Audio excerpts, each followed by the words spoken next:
네, 오늘도 계속해서 로마서 14장 17절 우리 한 절만 함께 보도록 합니다. 하나님의 나라는 먹는 것과 마시는 것이 아니요 오직 성령 안에 있는 의와 평강과 말미암아. 아멘. 네, 2주 만에 수요일에 또 설교를 하게 됐는데 1년 된 것 같은 느낌이에요. 그죠? 어쨌든 이 말씀을 준비할 텐데 잘 들으십시오. 제가 성경을 연구하거나 설교를 준비할 때 여러분들과 제가 들고 있는 개역 개정판 성경만 가지고 설교를 준비하고 연구하는 것이 아니라 그 이전에 우리가 들고 있는 성경 이전의 번역본이 그 한글 성경 그 개정하기 전에 성경이 있고 또 번역본들이 여러 가지가 있거든요. 여러분들께 설교하면서 일단은 저와 여러분이 들고 있는 개정 개혁판의 성경을 읽고 난 다음에 이 말씀의 의미가 좀 더 선명하도록 하게 하기 위해서 제가 사용하는 번역본 중에 공동번역 성경, 그리고 현대인의 성경, 그리고 새번역 이런 것들이 있거든요. 그래도 제가 좀 잘 의문이 들고 이 구절에서 뭔가 좀 꺼림직하거나 이해가 잘 안 되는 부분이 있으면 영어 번역본도 찾아봅니다. 영어 번역본 NIV, KJV 여러 번역본들이 있거든요. 그 이외의 언어들은 제가 잘 모르니까. 근데 제가 그 홀리 바이블이라고 하는 인터넷 그 프로그램이 있거든요. 거기에 여러분들도 성경에 기록되어 있는 단어를 딱 치면 그 구절에 관련된 제가 지금 말씀드렸던 여러 번의 번역본들이 어떻게 해석하고 있는지의 내용을 쭉 소개해 줍니다. 대략 한 10가지 정도가 되는 것 같아요. 여러분들은 바쁘시고 힘드셔서 다 이렇게 살펴볼 엄두를 못 낼 수도 있지만 성경을 제가 왜 이렇게 다양한 번역본을 찾아보고 여러분께 말씀을 드리려고 하냐면 제가 이 정도로 수고하고 또 이 정도로 여러분을 위해서 애쓰고 있다는 것을 말씀드리는 것이 아니라 또는 제가 영어 좀 안다라고 해가지고 여러분들께 자랑하려고 하는 게 아니라 성경 문맥을 제대로 이해하려면 그런 수고 정도는 해야 된다고 저는 봅니다. 왜냐하면 오늘 말씀도 17절 하나님의 나라는 이라고 말하면서 이 말씀만 딱 떼어놓고 보면 이 말씀이 왜 여기에 배치되어 있는지를 우리가 알 길이 없거든요. 그러니까 이 구절만 딱 놓고 그 앞부분을 이해하지 못한 채 이 해석을 하면 성경과 전혀 동떨어진 설교를 하게 되는 경우들이 많이 있기 때문에 그래요. 특별히 지지난주죠. 2주 전에 하나님의 나라는 이라고 했을 때에 그 영어 번역본에 보면 그 앞부분에 접속사가 있는데 for라고 하는 접속사가 있다고 말씀을 드렸습니다. 이 for라고 하는 접속사는 왜냐하면 성경에서 이는 이라고 하는 글이 자주 나오죠. 이는이 왜냐하면 이라고 하는 뜻이거든요. 그 접속사가 왜 여기에 영어 성경에 붙어 있을까? 의문이 들지 않습니까? 그러면 그 접속사 왜냐하면이라고 하는 이유를 설명해주는 접속사가 붙었다는 것은 그 앞부분의 내용과 연결되어 있다는 거거든요. 그래서 바울이 요렇게 내가 말한 이유가 바로 요거 때문이다라고 설명해 주는 거예요. 자, 먼저 17절 말씀에 보면 하나님의 나라는 먹는 것과 마시는 것이 아니라고 얘기했죠. 그러면 그 앞부분에 어떤 내용이 나왔겠어요? 먹는 것과 마시는 것에 대한 내용이 나왔을 거 아니에요, 그죠?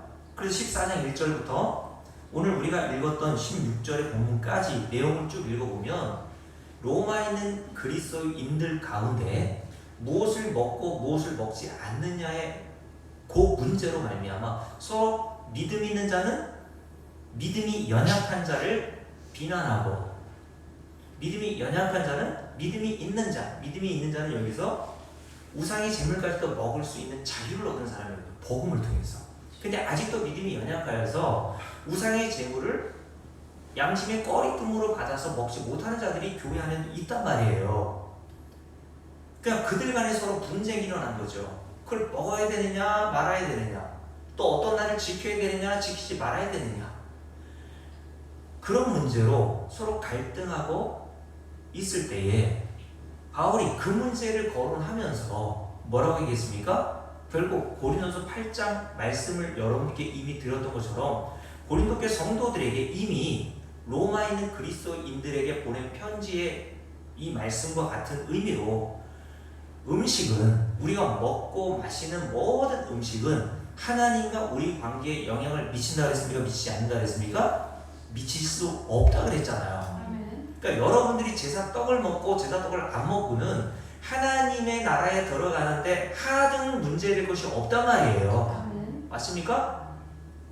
그러니까 하나님의 나라에 들어가는데 차등으로 제사 떡 먹은 사람은 저리 아랫목에 있고, 제사 떡을 먹지 않고 정결하게 자기를, 그러니까 하나님이 규정하신, 예를 들어서 유대인들이 레위기 11장 바리새인들은 그 음식을 안 먹었잖아. 돼지고기 지금 안 먹는다고 얘기했지 않습니까?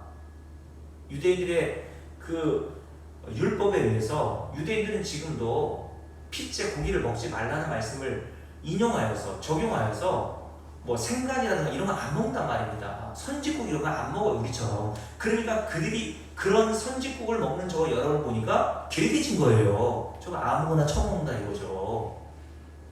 그걸로 유대인들이 구분했단 말입니다. 야, 이방인들은 그 먹는 것으로 말미암아 괴돼지, 우리는 그거 안 먹으니까 하나님의 거룩한 자녀, 백성, 이렇게 구분했단 말이에요. 그래서 제가 여러 번 말씀드렸잖아요. 지금도 이스라엘 나라에 가면 경건한 유대인들이 먹는 식당에 들어가면 그들만 먹는 그 테이블이 따로 놓여져 있고 칸막이가 쳐져 있다니까요.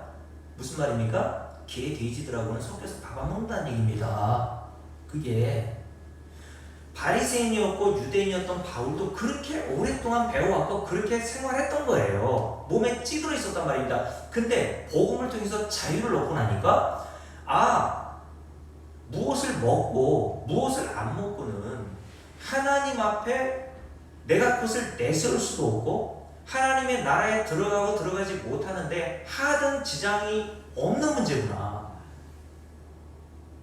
라는 것을 깨달았단 말이에요. 그래서 바울이 서로 비난하지 마, 그런 것 때문에 라고 얘기를 하는 거예요. 먹을 자유가 있어? 먹을 자유가 있음에도 불구하고 믿음이 연약해서 못 먹는 형제들로 해서 먹지 마. 그래서 바울이 고린도전서에서는 뭐라고 얘기하냐면 우상의 재물을 먹을 자유가 내게 있지만 만약 내가 그 먹는 것 때문에 믿음이 연약한 자들이 시험에 든다고 한다면, 마음에 상처를 입는다고 한다면 나는 평생 고기 안 먹어 라고 얘기했단 말입니다. 그렇다고 바울이 70만 먹었겠습니까? 그 말의 의미는 뭐겠어요? 내 행동 하나가 믿음이 연약한 자에게 상처가 되고 시험에 드는 일이라면 난 그걸 안 하겠다는 말입니다. 그게 복음을 알고 진짜 복음의 자유를 깨달은 자들이 교회에서 신앙생활하는 원리인 거예요. 그러니까 제가 여러분에게 말씀드렸잖아요. 여러분들이 복음의 자유를 얻었고 복음을 통해서 깊은 은혜를 깨달았다면 여러분 자신을 위해서 살아가는 게 아니라 내 행동 말 하나를 통해서 혹시라도 믿음이 연약한 자, 교회 새로운 자들이 상처나 시험에 들까봐 여러분들이 스스로 조심하고 배려하는 겁니다. 그래서 흔히 교회 가가지고 시험 드는 경우들이 있잖아요. 저런 것들이 예수 믿어? 난 교회 안 나가. 그러면 뭐라고 얘기합니까? 사람을 보지 말고 하나님을 봐야지. 맞아요, 그거는. 근데 왜 여러분 때문에 여러분이 믿는 하나님을 그렇게 욕먹이냐는 거예요.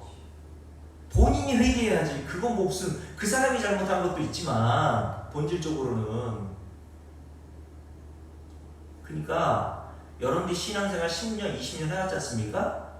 10년, 20년 세월 동안 여러분들이 참 복음의 은혜를 깨달았다면 깨달은 수준만큼 성도의 형편을 살피고 섬기는 데 여러분의 자유를 사용하란 말입니다. 그 얘기를 지금 바울이 얘기를 하면서 본질적으로 중요한 것은 우리가 이 땅에서 행하는 어떤 행위, 음식뿐만 아니라 이 땅에서 우리가 어떤 행위를 하든지 관계없이 하나님 나라에 들어가는데 아무런 장애가 되지 않는다고 얘기하는 거예요. 그러니 아무렇게나 살아야 됩니까? 이렇게 가면 복음을 알지 못하고 죄가 뭔지를 모르는 거예요. 왜요? 그 죄 때문에 예수 그리스도의 십자가의 형벌을 당하시고 그 죄의 문제를 해결하기 위해서 예수께서 십자가에 달려 죽으셨는데 내가 그 죄를 아는데 어떻게 죄를 또 짓고 싶습니까? 여러분들이 자녀로서 부모가 어떤 일을 싫어하는 줄 알아요. 근데 자녀가 부모를 정말 사랑하는 마음이고 공경하는 마음이 있거든요. 그러면 어떻게 부모가 싫어하는 것인 줄 알면서 그 일을 더 할 수 있겠어요? 가능하지 않단 말입니다. 오히려 그것을 어쩌다 내가 행하고 나서 부모가 그것 때문에 마음 아파하는 것을 통해서 가슴 아픈 거예요, 자녀는. 그게 진짜 효자 아닙니까? 그게 부모의 은혜를 아는 자식들의 모습 아니에요? 그러니까 성도는 하나님 아버지께서 예수 그리스도를 통해서 주신 은혜를 알면 알아갈수록 점점 더 이 세상이 어려워집니다. 사는 게. 복을 몰랐을 때는 내 마음대로 내 유익으로 살았거든요. 아유, 성도고 뭐고 교회고 뭐고 자기 이익만을 따지고 살았단 말이에요. 근데 여러분을 위해서 예수 그리스도의 십자가에 달려 죽으셨다면서요. 하나님의 아들 예수께서 자기가 가지고 있었던 모든 하늘의 권세를 다 내려놓고 육신, 저와 여러분과 같은 육신의 몸을 입고 이 땅에 오셔서 그것도 마구간에 태어나시고 목수의 아들로 자라나셔서 사람들에게 핍박과 조롱과 모욕을 당하시고 결국 십자가에 못 박혀 죽으시기까지 하심으로 말미암아 저와 여러분들이 구원받았다면서요. 그 은혜를 알면 당연히 그 은혜를 아는 만큼 밖으로 나오는 것이 당연하죠. 그게 열매인 거예요. 그게 성령의 열매. 근데 그 열매는 내가 맺는 게 아니라 성령이 맺으시는 열매라고 했잖아요. 자, 다시 정리할게요. 하나님의 나라는 먹는 것과 마시는 것이 아니라고 얘기했던 것은 이 땅에서의 우리 모든 어떤 행위가 하나님의 나라에 들어가고 안 들어가는지에 대한 영향을 미치지 못한단 말입니다. 그죠? 이해했어요? 왜냐하면 하나님께서 모든 인간은 뭘 하든지 뭘 안 하든지 다 죄인일 뿐이잖아요. 어떤 선한 일을 조금 한다고 해서 야, 너는 조금 선한 일을 했으니까 하나님 나라에 들여보내주고 너는 이 사람보다 못했으니까 하나님 나라 안 들여보내주지 않잖아요. 모든 인간은 다 죄인이지 않습니까? 그러면 죄인이면서 죄인이므로 죄인이 가야 할 운명인 죄의 싹신 사망을 받아야 될 자들이죠. 맞습니까? 이 세상의 기준으로는, 도덕과 윤리적인 기준으로는 이미영 목사님과 저하고 비교했을 때 우열이 있잖아요. 그죠? 죄에 대한 죄를 얼마나 짓고 선한 일을 얼마나 했느냐 우열이 있을 수 있단 말이에요. 근데 하나님 앞에서는 다 그게 뭐냐면 도토리 키재기란 말입니다. 거기서 거긴 거예요. 인간이 성화되면 얼마나 성화됩니까? 인간이 얼마나 착하게 되면 얼마나 더 착하게 될 수 있는 가능성이 있어요. 저는 별로 가능성이 없다고 봅니다. 그렇다고 변화되지 않는다는 얘기는 아니에요. 성령이 임하면 변화가 일어나죠. 그걸 부정하는 건 아닙니다. 그러나 하나님이 원하시는 수준에는 훨씬 못 미친단 말입니다. 도토리 키재기라고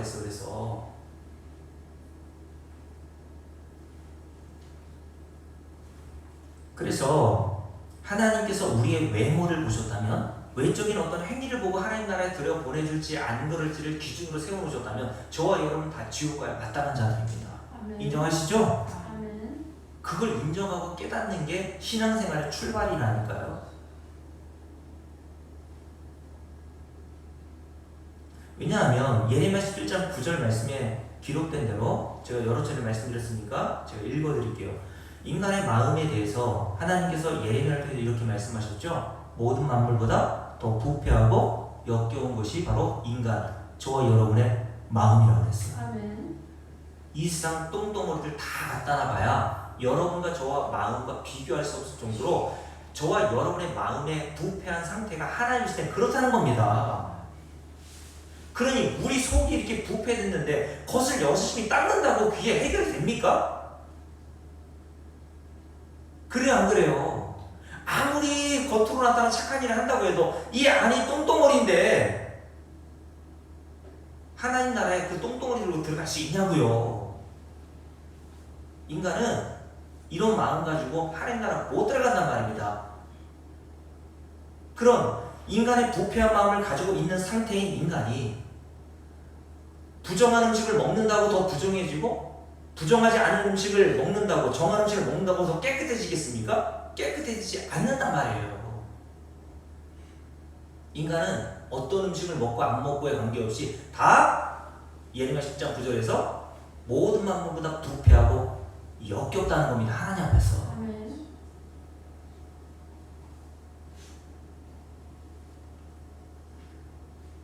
똥을 식사하고 오셨죠?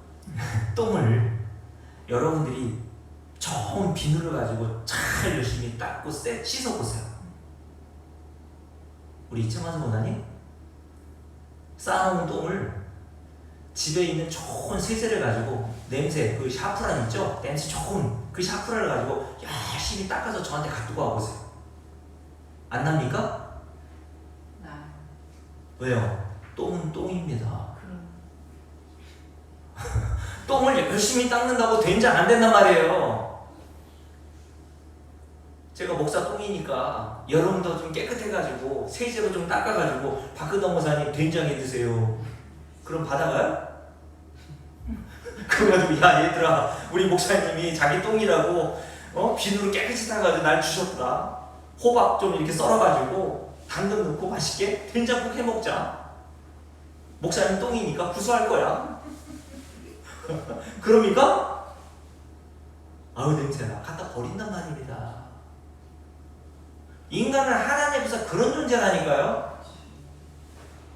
그러니 바리새인이 그 똥덩어리 인간인 주제에 바리새인이라고 거룩한 남들과는 다른 옷을 입고 다녔거든요. 긴 옷 입고 바리새인이라고 하는 티를 냈단 말입니다. 나 바리새인이요. 그리고 성경 공부 제가 말씀드렸잖아요. 팔 여기 손목 여기에서 팔뚝까지 하나님 말씀 적어놓고 띠를 내고 요 미간에 상자 붙이고 그 안에 너는 마음을 다하여 힘을 다하여 주 너의 하나님을 사랑하라 다 붙이고 다니고 바리새인들이 그랬단 말입니다. 어허 나 하나님 말씀대로 사는 자들이야. 여러분 똥덩어리가 그런 옷 입는다고 된장됩니까? 이미영 선생님 어때요? 그 옷 벗기면 똥의 실체가 나오는 거예요. 목사도 마찬가지입니다. 여러분과 다를 바 없다고 그랬죠. 옛날에는 다 목사님들이 가운 입고 설교했지 않습니까? 주일날. 요즘에는 많이 이렇게 유튜브만 봐도 가운 입는 목사님들이 거의 없어요. 저는 옛날부터 가운을 별로 안 좋아했기도 했고 거추장스럽고 만인 제사장이라고 했죠. 성경에 성도들도 다 하나님 앞에 제사장이라고 했단 말이에요. 구약에 무슨 그걸 가져와가지고 목사가 무슨 제사장 특별한 지위가 있는 것처럼 성경을 제대로 이해하지 못해서 그런 옷 입고 다니고 무슨 뭐 감독이면 그냥 로만 칼라 보라색 입고 다니고 나 감독인데 그거 벗겨봐요. 감독도 다 똥이라니까요. 그 안에 뭐가 있습니까? 우상숭배 탐심 없어요? 목사라고 해서? 간음 없냐고요? 형제를 미워하는 살인 없냐고요? 다 동일한 겁니다. 그럴듯하게 보이고 포장할 뿐인 거예요. 감추려고 할 뿐인 겁니다. 근데 하나님은 그 속을 보시잖아. 근데 성도는 그걸 인정이 되는 거예요. 하나님, 나는 하나님 앞에 그런 존재가 맞습니다.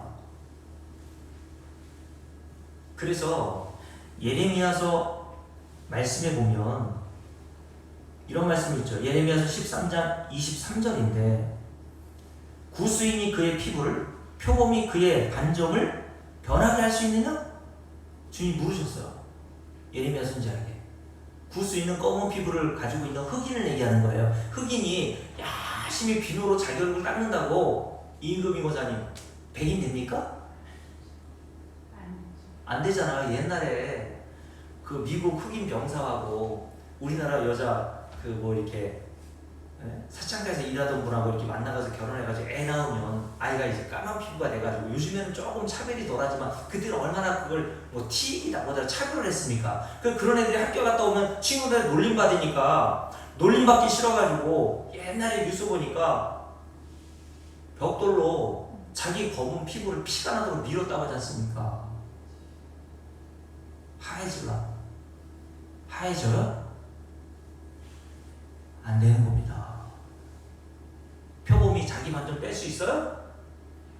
낳을 때부터 반점인데 어떻게 빼요? 낳을 때부터 흑인인데 어떻게 자기 피부를 희게 합니까? 그러면서 주님께서 그 다음 부분에 이렇게 예레미야에게 묻잖아요. 만약 그것이 가능하다면 구스인이 자기 피부를 희게 만들고 표범이 자기 반점을 뺄 수 있는 것이 가능하다면 악에 익숙한 너희도 선을 행할 수 있을 거야? 이게 뭡니까? 너희들 선한 일을 할 수가 없어. 아멘. 너희들은 나오는 게 다 악인 거야. 너희들이 노력한다고 되는 게 아니야. 그거는. 아멘. 너희들이 열심히 선한 일을 해서 하나님 나라에 들어가려고 아무리 노력해도 너희들 능력으로 안 되는 거야. 이 말씀하시는 거예요. 죄인이 어떻게 스스로 수행하고 고행하고 선한 일을 한다고 해서 죄인이 의인이 되냐? 똥이 된장돼? 뭘 먹고 안 먹고가 인간의 근본적인 죄인의 그 정체에는 벗어나게 할 수 있어? 없어! 라고 주님이 말씀하신 거란 말이에요. 그러면 우리가 어떻게 하나님 나라에 들어갑니까? 먹는 것과 마시는 것이 아니다. 인간의 행위로서 하나님 나라에 못 들어간다. 그럼 어떻게 들어가요? 예수를 믿어야 합니다. 아멘. 맞습니까? 아멘. 하나님이 행위를 기준으로 했다면 우리는 다 멸망이고 하나님 나라 못 들어가는데 하나님이 세워놓으신 기준은 아들이신 예수 그리스도를 믿느냐 믿지 않느냐인 거예요. 아멘. 맞습니까? 아멘. 제사떡을 먹어도 예수를 믿으면 하나님 나라 들어가는 것이고 제사떡을 안 먹어도 예수를 안 믿으면 하나님 나라 못 들어가는 겁니다. 술, 담배를 해도 예수를 믿으면 하나님 나라 들어가요. 그러나 술, 담배를 안 하고 성실하고 부지런하게 살아도 예수를 안 믿으면 하나님 나라 못 들어가는 겁니다. 아멘. 맞습니까? 맞습니다. 근데 교회 안에서 뭘 조금 나보다 신앙생활 조금 못한 사람을 뭐라고 얘기하고 그럴 자격이나 있어요? 없단 말이에요. 그래서 하나님 나라의 기준에 대해서 요한복음 3장을 볼게요. 이 말씀이 중요하니까 한번 찾아볼게요. 요한복음 3장 한번 보겠습니다.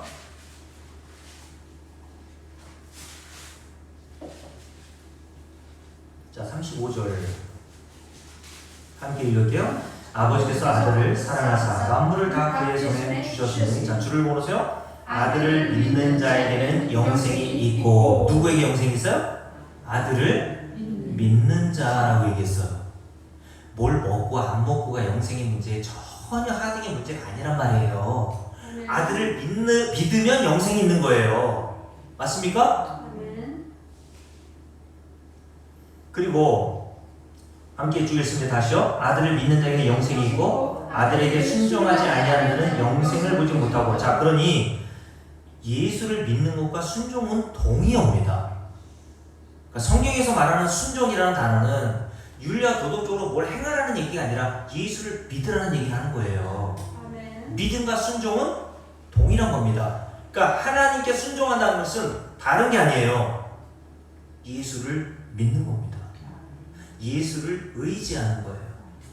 예수 이외에는 내가 하나님 나라 들어갈 자격이 없다는 사실을 인정하고 예수 그리스도의 의, 예수 그리스도의 십자가에 살린 보혈의 피, 공로만 의지하고 살아가는 걸 순종하는 거라고 보는 거예요. 이렇게 아들에게 순종하지 아니하는 자는 영생을 보지 못하고 도리어 뭐가 있어요? 하나님의 진노가 그 위에 머물러 있느니라. 하나님의 진노가 곧 쏟아질 준비가 되어 있다는 겁니다. 누구에게? 예수 그리스도를 믿지 않는 자들에게. 죽음 이후에는 그 진노가 쏟아 부어지는 거예요. 그에게. 그러니 예수를 믿고 믿지 않는 것은 영원한 운명을 결정하는 가장 중요한 일이라는 거예요.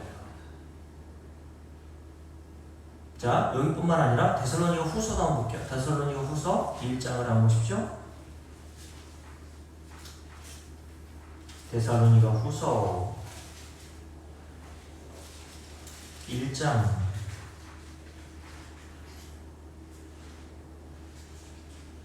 자 7절부터 6절부터 읽을게요. 함께 읽습니다. 너희로 환난을 받게 하는 자들에게는 환난으로 갚으시고 환난을 받는 너희에게는 우리와 함께 안식으로 갚으시는 것이 하나님의 공이시니 주 예수께서 자기의 능력의 천사들과 함께 하늘로부터 불꽃 가운데 나타나실 때 재림하실 때를 얘기하는 거죠. 자, 줄을 그어놓으세요. 누구에게 하나님이 형벌을 내리십니까?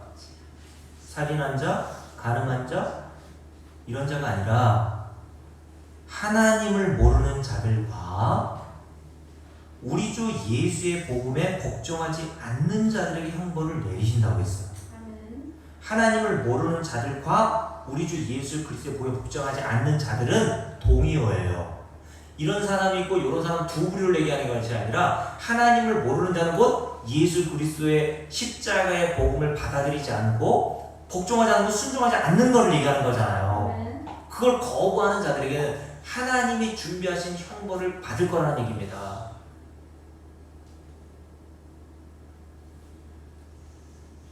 자, 그러니 오늘 우리가 요한복음 3장 그리고 데살로니가 후서 1장에서만 보더라도 하나님 나라에 들어가고 들어가지 못하는 기준이 예수 그리스도잖아요.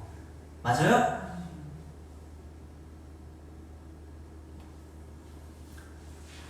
자, 그래서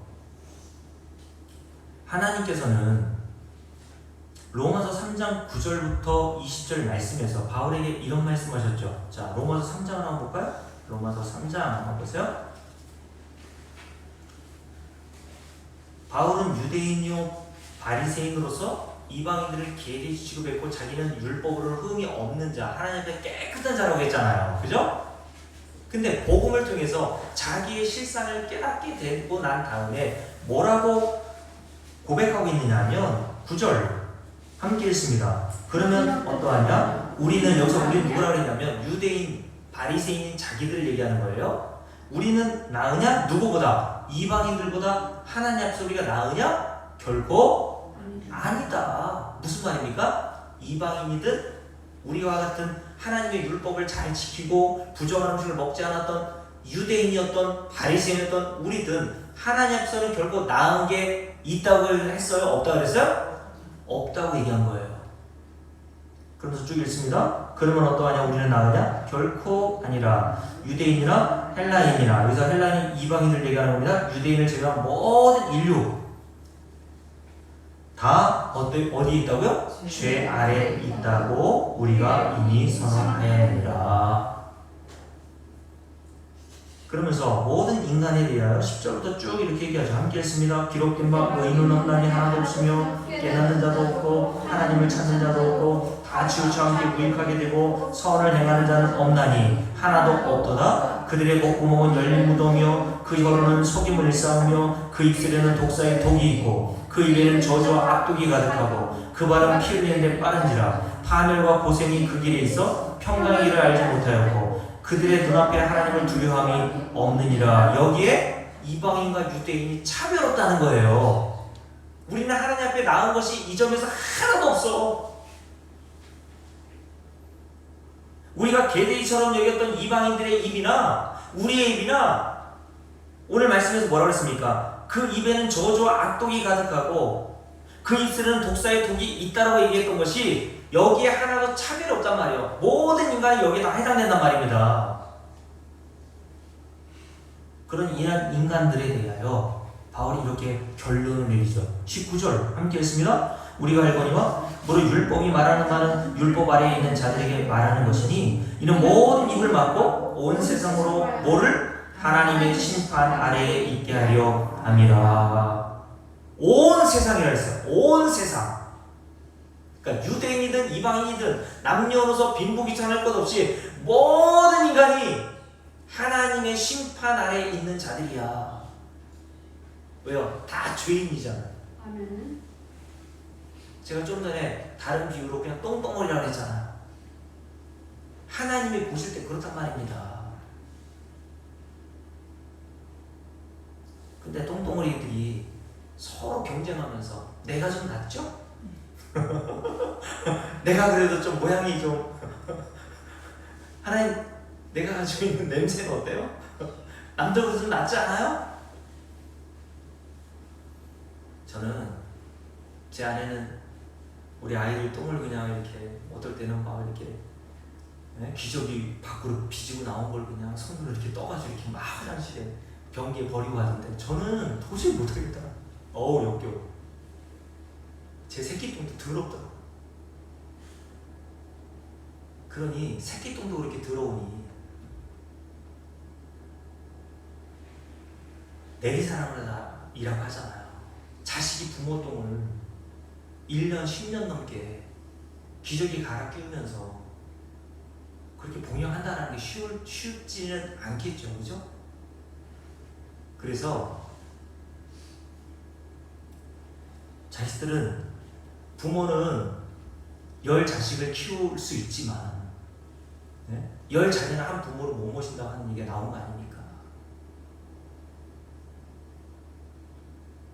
우리 안에서 밖으로 왜 그런 것들을 나오게 한다고 했어요? 예전에 말씀드렸잖아요. 우리 몸 안에서 나오는 모든 것들이 다 배설물이잖아요, 그죠? 코딱지, 귀지, 눈곱, 비듬, 땀. 어디 하나 냄새 좋은 게 있습니까? 인간에게 나오는 그 모든 것들을 통해 하나님이 우리에게 우리가 얼마나 하나님 나라에 들어갈 자격도 없고 하나님이 오실 때 가치 없는 존재인지를 깨닫게 하시도록 주시는 모양이라는 거예요, 그게. 근데 우리가 어떻게 하나님 나라에 들어가게 되었다고요? 예수 그리스도의 보혈의 피로. 아멘. 이 더럽고 추하고 이 똥덩어리와 같은 저 여러분을 예수께서 깨끗하게 하셔서 하나님 나라에 들어가는데 하나도 차별 없이 이미용 원사님이나 저나 이금희 원사님이나 여기 나와 계신 여러분들이 다 똥덩어리인데 하나님이 그런 모든 자들을 십자가의 보혈의 피로 깨끗하게 씻겨주셔서 흠이 없고 아름다운 향기가 나는 모습으로 하나님 나라에 들어가게 하셨단 말입니다. 그래서 하나님께서 예수 그리스도를 믿는 자들에게 이사야 선지자를 통해 뭐라고 그러는지 아세요? 내가 너를 보배롭고 존귀하게 본다고 얘기하셨어요. 아멘. 우리가 워낙 보배롭고 존귀한 자가 아니라 하나님의 아들 예수 그리스도 덕분에 우리가 그렇게 하나님 앞에 보여지게 되었다는 겁니다. 아멘. 이 은혜에 차별이 없단 말이에요. 똥덩어리에도 똥덩어리에도 차별이 없지만 그런 자들을 예수 그리스도의 피로 완벽하게 이렇게 흠이 없는 상태 하나님 나라에 들어갈 자격에도 차별이 없이 주셨다는 겁니다. 그래서 에베소 1장을 볼까요? 에베소 1장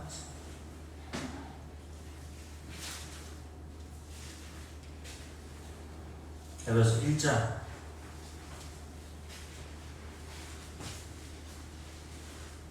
자, 3절부터 쭉 읽습니다. 찬송하리로다 하나님 곧 우리 주 예수 그리스도의 아버지께서 그리스도 안에서 하늘에 속한 모든 신령한 복을 우리에게 주시되. 자, 이 말씀이 저는 굉장히 좋아하는 구절이라고 했죠. 하늘에 속한 모든 신령한 복을 알았습니다. 일부가 아니에요. 모든 성도들에게 차별 없이 목사인 저에게나 이금희 권사님에게나 예수 믿는 모든 자들에게는 하늘에 속한 모든 신령한 복을 주신 거예요. 여기에 차별이 없어요.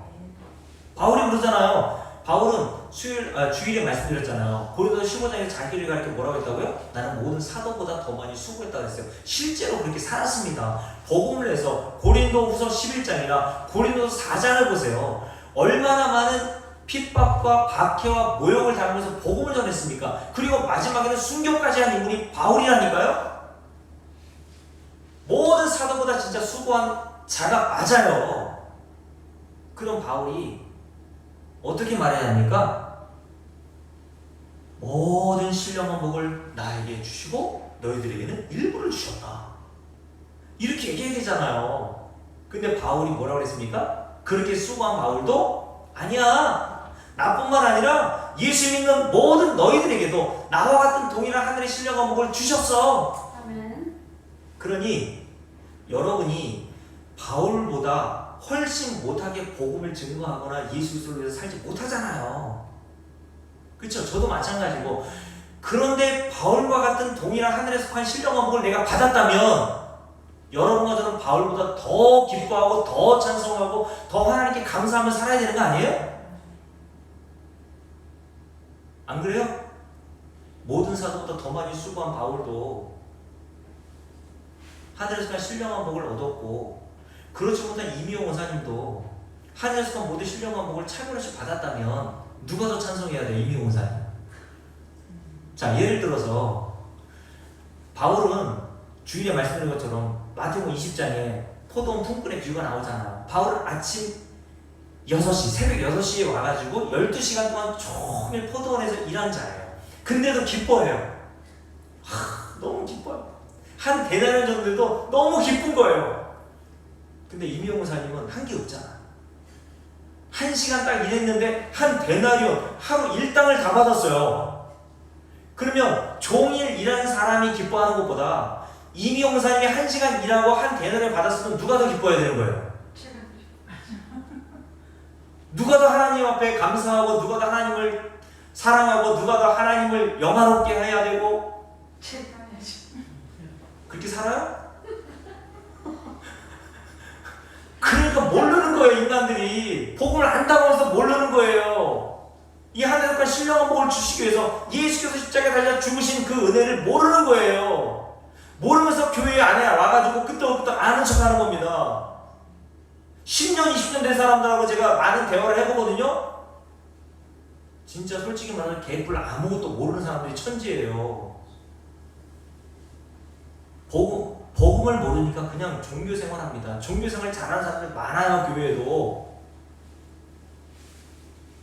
근데 여러분, 저는 존 스토트 목사님이 쓰셨던, 여기 소개시켜드렸잖아요. 그 책 제목이 마음에 지금도 와닿아요.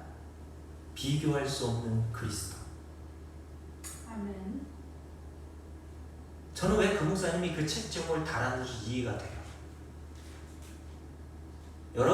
여러분과 저는 바울이 믿는 예수와 똑같은 예수를 믿잖아요. 그죠?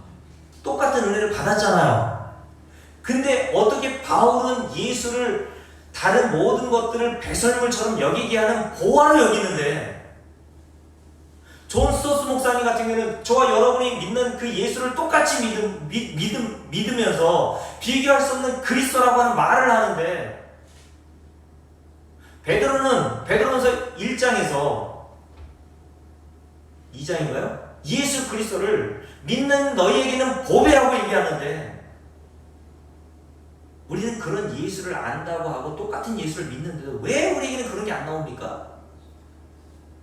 복음을 그만큼 모르고 있는 거예요. 그러니 여러분, 애통이 하셔야 하는 겁니다. 하나님 나에게 이런 은혜를 베풀어 달라고. 나도 그런 예수를 좀 알게 해달라고. 교회 다니면서도 그런 애통이 없이 그냥 나와서 앉아있다면 여러분 자신을 다시 돌아봐야 한다는 겁니다.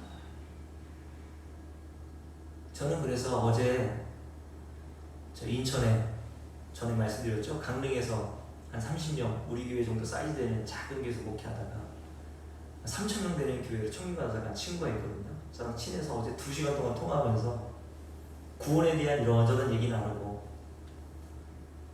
하다가 제가 친구한테 그랬습니다. 그 친구 이름이 현철인데, 현철아, 나는 목사 5년차까지도 복음이 뭔 줄 몰랐어.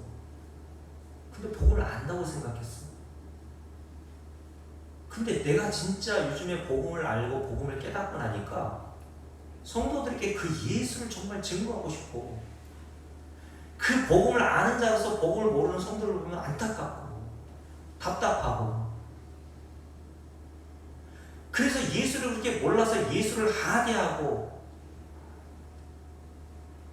사소하게 여기고 소홀하게 여기고 개떡처럼 여기는 그런 그런 모습을 보면 참 마음이 아프다는 식으로 내가 얘기를 하면서, 그래서 내가 설교를 1시간 한다 그랬거든요. 주일에. 깜짝 놀라는 거죠. 요즘도 1시간 하는 사람이 있냐고.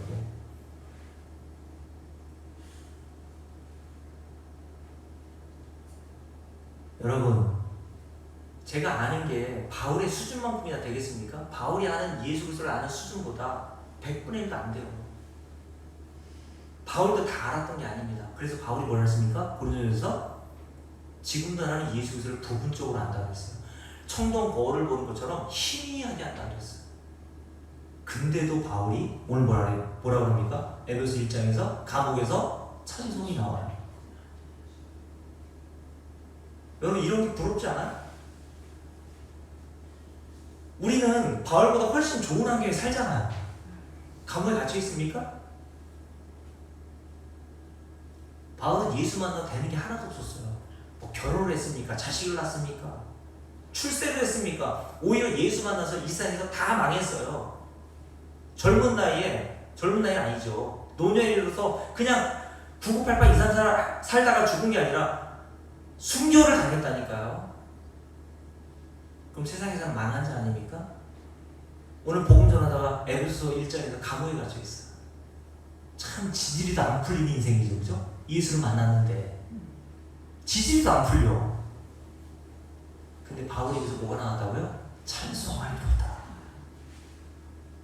하늘에서 모든 신령한 복을 우리에게 주시되. 누가요? 예수 그리스도께서. 여러분, 이런 감격이 우리에게 있냐는 거예요. 이런 신앙의 감격, 이 복음에 대한 깨달음을 하나님께서 주셔야 신앙생활에 사람들이 뭐라고 하든 환경이 어떠하든 관계없이 힘들고 괴롭고 환난 때문에 고통스러운 나날이 이어진다 할지라도 마음 깊은 곳에서는 이런 찬송이 나오는 겁니다. 예수 믿으면서 히브리서 11장에 톱으로 켬을 당하고 돌에 맞아 죽고 예수 믿는 것 때문에 직장에 쫓겨나는 것을 감수하고 예수 믿는 자들이 있었단 말이에요. 히브리서 11장에 그들이 믿는 예수는 여러분과 제가 믿는 예수와 다릅니까? 똑같잖아요. 근데 어떤 자들은 그렇게 예수를 자기 직장보다도 귀하게 여기고 자기 자식보다도 귀하게 여기는 사람이 있고, 어떤 사람은 예수를 믿는다고 하면서도 예수를 믿지 않는 사람과 같이 건축자들이 버린 돌처럼 에이 다음에 툭 차버리고 필요할 땐 주워 담고 가정의 화목을 위해서는 버리고 자기가 다급할 때 얼른 주워 담고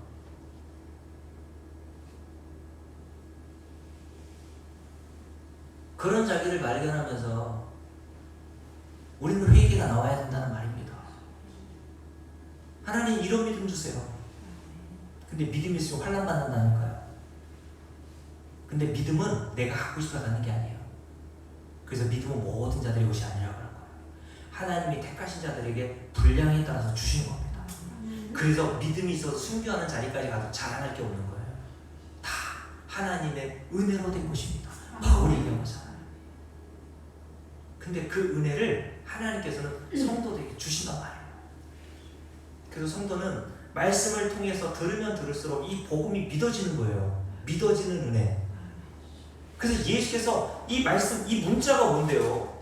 아무것도 아니잖아요. 그냥 예수 믿지 않는 사람들이 볼 때는 하늘에서 그냥 신령하고 있어도요 밍숭맹숭한 거예요. 왜요? 믿어지지 않거든요. 이게 뭔 줄 모르거든요.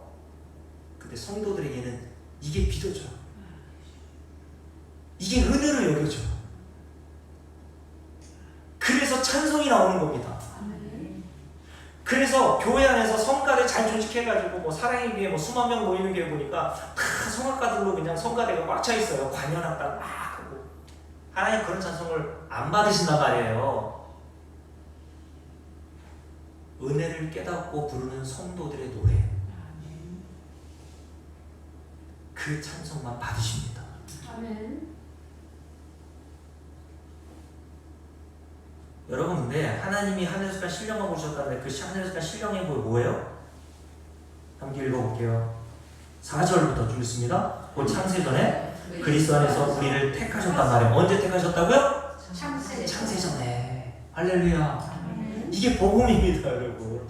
창세전에 택하셨으니까 그걸 예정이라고 한다는 거예요. 예지가 아니에요. 우리가 뭘 할 걸 알고 하나님이 우리를 구원하신 게 아니라 하나님이 우리가 뭘 하든지 할지 않든지 관계없이 창세전에 이미 어떻게 해서 택하여 두셨다는 겁니다. 그걸 은혜라고 얘기하는 거예요. 그게 하나님의 언약인 거예요. 하나님의 언약은 변함이 있습니까? 변함이 없어요. 창세전에 그렇게 택하신 자들을 반드시 구원해 내시는 겁니다. 어떻게? 함께 읽을게요. 4절. 곧 창세전에 그리스도 안에서 우리를 택하사 어떻게 하십니까? 우리로 사랑 안에서 그 앞에 어떻게 만드셨어요? 거룩하고 흠이 없게 하시려고 똥덩어리인 우리를 어떻게 하셨다고요? 흠이 없고 거룩하게 하셔서 하나님 나라에 들어갈 수 있는 상태로 만들어 놓으셨다는 겁니다. 어떻게 해요? 5절. 그 기쁘신 뜻대로 우리를 예정하사 예수 그리스도로 말미암아 자기의 아들들이 되게 하셨으니 이는 그가 사랑하는 자 안에서 우리에게 거저로 주시는 바 그의 은혜의 영광을 찬송하게 하려는 것이라. 우리는 그리스도 안에서 그의 은혜의 풍성함을 따라 무엇으로? 그의 피로 말미암아 속량곧 죄사함을 받았느니라. 아멘. 그의 피로 말미암아 똥덩어리와 같은 우리의 모든 죄의 찌꺼기들을 완벽하고 깨끗하게 씻겨내셔서 하나님 앞에 흠이 없고 거룩한 상태로 만들어 놓으셔서 하나님 나라로 들어가게 하신 겁니다. 이게 뭐예요? 하늘에서 간 신령한 복인 거죠. 이 복을 여러분들이 아셨다면 세상에 일시적인 복 조금 없으면 어떻습니까? 좀 일찍 죽으면 어때요? 아멘 이래잖아요. 할렐루야. 100세까지 사시기 바랍니다. 근데 조금 병들면 조금 못 살면 어때요? 내 자식이 조금 안 되면 어떻습니까? 예수 믿는 게 중요한 거지. 하늘에서만 신령한 복을 받고 영생을 소유하는 게 중요한 거지. 좋은 남편 만나서 행복하게 살다가 지옥 가는 거, 그럼 무엇이 유익하겠느냐? 주님 부르시잖아요. 온 천하를 얻고도 영생, 생명을 잃으면 무엇이 유익하겠느냐? 그러니 주님께서 우리에게 유익을 주신 것은 다른 게 아니에요. 예수를 믿음으로 영생을 얻게 하신 겁니다. 이 하늘에서 간 신령한 복을 주시기 위해서 자기 아들까지 아낌없이 저와 여러분, 가치 없는 저와 여러분을 위해서 생명을 내어 주신 겁니다. 그런 은혜를 알면 찬송이 나오지 않을 수가 없고, 이런 하나님을 어떻게 예비 안 하고 이런 하나님을 어떻게 비교할 수 없는 그리스도로 여기지 않을 수가 있겠어요. 여러분들에게 하나님께서 이렇게 예수를 알아가게 되게 하시는 은혜를 주시기를 주의 이름으로 축복합니다. 이런 자들이 하나님의 나라에 들어가는 겁니다. 함께 찬송하고 제가 기도할게요. 오늘 불렀던 찬송, 내 주의 보혈은